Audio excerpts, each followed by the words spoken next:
You're driving somewhere new and you end up at the wrong place. You don't junk the whole trip. You rewind it in your head, turned right at the bridge, should have gone straight, you pin the one wrong turn, and next time you fix exactly that. You just did the single most important thing in modern AI without even noticing. Because that's the real trick. Not getting the answer right the first time, getting a little less wrong every time. In the next few minutes, you'll see exactly how a network traces a mistake backward and figures out which knob to blame. This is Glass Box, where we make the hardest ideas in AI feel obvious. Today's question: when an AI is wrong, how does it know which part of itself to fix? Quick recap from last time. We learned that a network learns by rolling downhill, taking tiny steps in whatever direction makes its mistakes smaller. But we left a giant hole. How does it know which way is downhill for a million knobs at once? That hole is today's whole video. Let's set the stage. We feed in a handwritten 3. The network does its thing, and out comes a confident answer, 8. Wrong. We have a number for how wrong it is, call it the error. Now the real question begins. So what is the error? It's just one number, how far the answer was from the truth. Big number, badly wrong. Small number, almost right. 0, perfect. Real example, like the score on a dart throw, the distance from where you landed to the bullseye. The whole goal of learning is to shrink that distance. Here's the plan in 5 steps. 1. The blame problem. 2. Blaming the last layer. 3. Passing the blame backward through the whole network. 4. Why that blame is exactly the downhill direction. And 5. We watch one mistake ripple all the way back live. Part 1. The blame problem. Here's what makes this hard. That wrong answer didn't come from one knob. It came from thousands of them, all multiplying and adding together, layer after layer. The mistake is everybody's fault, and nobody's in particular. So we can't just ask, who broke it? We have to ask something sharper. How much did each individual knob contribute to this exact mistake? A knob that pushed hard toward the wrong answer deserves a big share of the blame. A knob that barely mattered deserves almost none. And that's the word for today, blame. Blame is each knob's share of the error, how much this one weight is responsible for the answer being off. Real example, like a group project that got a bad grade. The honest question isn't who's a bad person, it's who actually did how much of the work that sank it. Some carried it, some coasted. Each gets a fair share. Part 2. Blaming the last layer. Let's start where the mistake is easiest to see, the very last layer, right next to the answer. Each neuron, they shouted a number toward the final verdict. We can see exactly how loud each one shouted, and exactly how wrong the verdict was. So the blame for a last layer knob is almost obvious.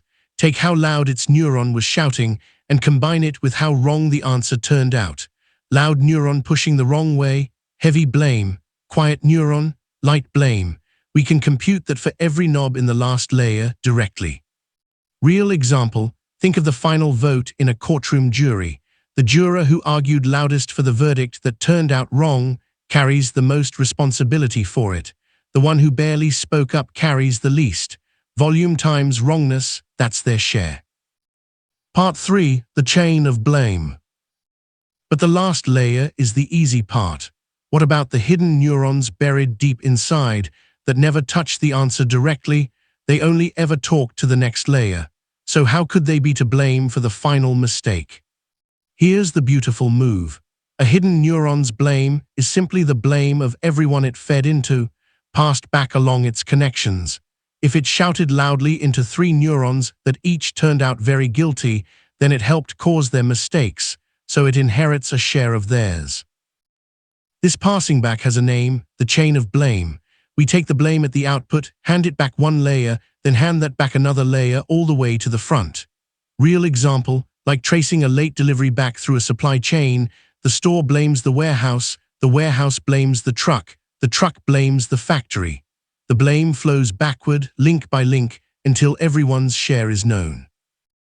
And the direction is the whole point. The answer flowed forward, inputs in, verdict out, but the lesson flows backward, error in, blame out, running right to left through the exact same wires. One sweep forward to guess, one sweep backward to learn. Now one honest note. Working out a hidden neuron's exact share takes a precise rule from calculus, the chain rule, for chaining those contributions together cleanly. We are skipping that machinery today and keeping the picture.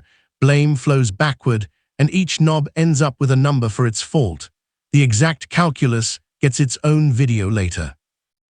Part 4. Blame is the gradient. Now everything connects. Remember last time, to roll downhill, the network needed to know which way is down for every single knob.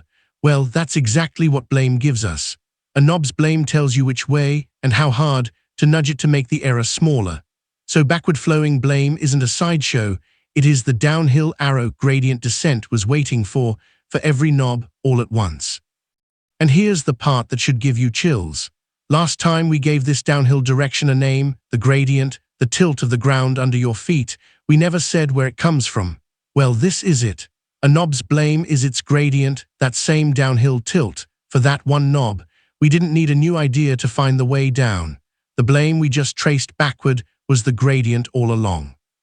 And then we take the step. Each knob gets nudged a tiny bit against its blame, the guilty ones pushed hardest, the innocent ones barely touched. Do that, and the very next guess comes out a little less wrong. That's one round of learning. Part 5. Watch one mistake ripple back. Let's run it start to finish. Pixels of a 3 go in.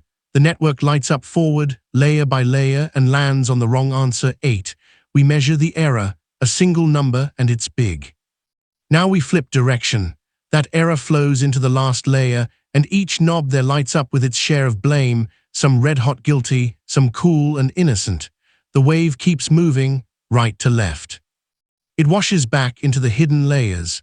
Every neuron inherits blame from the ones it fed, until the whole network is glowing with fault, a complete map of who caused the mistake and by how much. Then one gentle nudge. Every knob shifts a hair against its blame. We feed the 3 in again, and this time the answer for 3 is a little brighter, 8 a little dimmer. Repeat that a few 100,000 times, and a pile of random knobs becomes something that reads your handwriting. So here's the whole picture. A wrong answer gives one number, the error. The last layer's blame is loudness times wrongness. Hidden neurons inherit blame from whoever they fed, the chain of blame flowing backward. And that blame is the gradient from last time, the downhill tilt that tells you which way to nudge every knob to do better. Backprop sends the mistake backward, hands gradient descent that direction, and the network gets a little less wrong. That is how AI learns from its mistakes. But there's a quiet assumption hiding underneath all of this. For blame to flow back at all, each neuron needs one tiny bend in how it fires, a small curve that, it turns out, is the secret that lets a network learn almost anything. That's the very next video, the tiny bend that lets AI learn anything. If the chain of blame finally clicked for you, subscribe so you don't miss that one. This was Glass Box. See you in the next one.